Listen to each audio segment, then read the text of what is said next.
My name's Andy Gatrick. I was an 18-year-old Royal Marine Commando with 4-2 Commando during the Falklands conflict.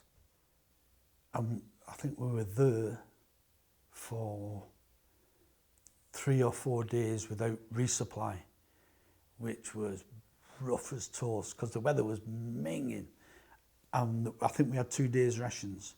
And I think it was day 4 or day 5 when we got resupplied. So everybody was just talking about food. That's all. The last thing I had to eat before resupply was a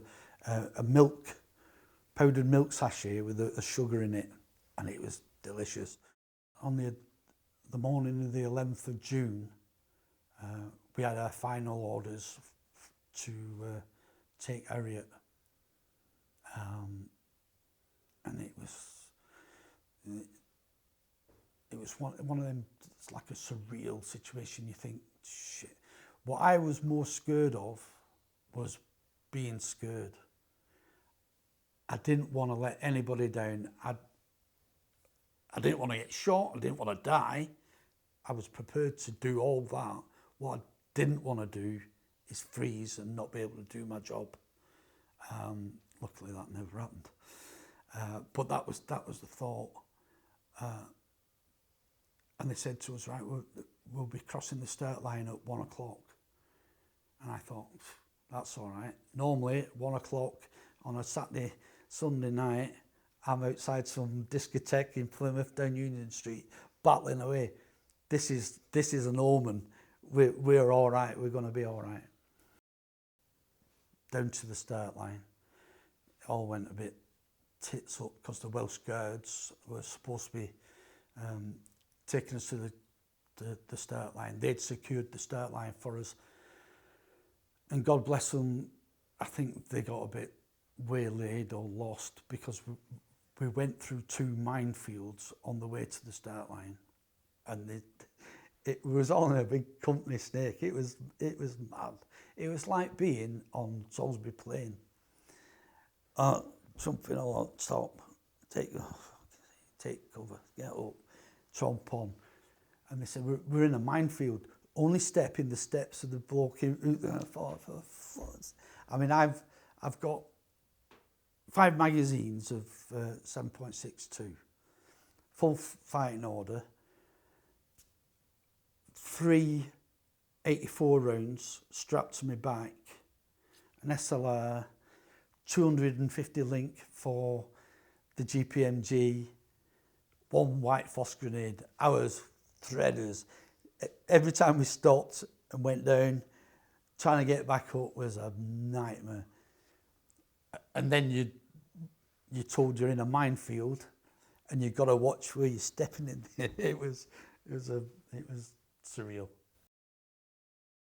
When I stepped over the start line, so our 2 sections had gone forward, I think I took 3 paces before they opened up. The 50 cals, the tracer, one in every 4. And I was like, it was like being in a film. I was gobsmacked. And Jeff, God bless him, who was probably more switched on than me, came bowling across and pulled me down. He said, take cover, guys, you're mad. And the company commander, David Ween, God bless him, said, that's not what I call effective enemy fire. Get up. So then I had to hump myself back up again. Like, Jeff, don't do that again. We'd gone less than 100 metres, not even that, 50 metres maybe, when Stripey Mac said, take that machine gun out with the 84. Now I looked and I could tell that was beyond range. However, we had heard from the paratroopers that if you fired the 84 out of trench, even if you got close, the edges would just bail out and come out hands up. So maybe that was his thinking, I don't know. I loaded the 84, Jeff took a kneeling position, checked the back blast area, boom. Oh, yeah, we might get there. Boom, about 100, 150 metres short. boom. Everybody on that hill then went, and it all came towards it, or so it felt like, towards me and Jeff. So we bombasted, carried on pepper potting up. Fire the 84 again at the same 50 cal machine gun. Same again. Loaded it. Boom. But before he fired, or just after he'd fired, I went that way, he went that way. We weren't waiting around.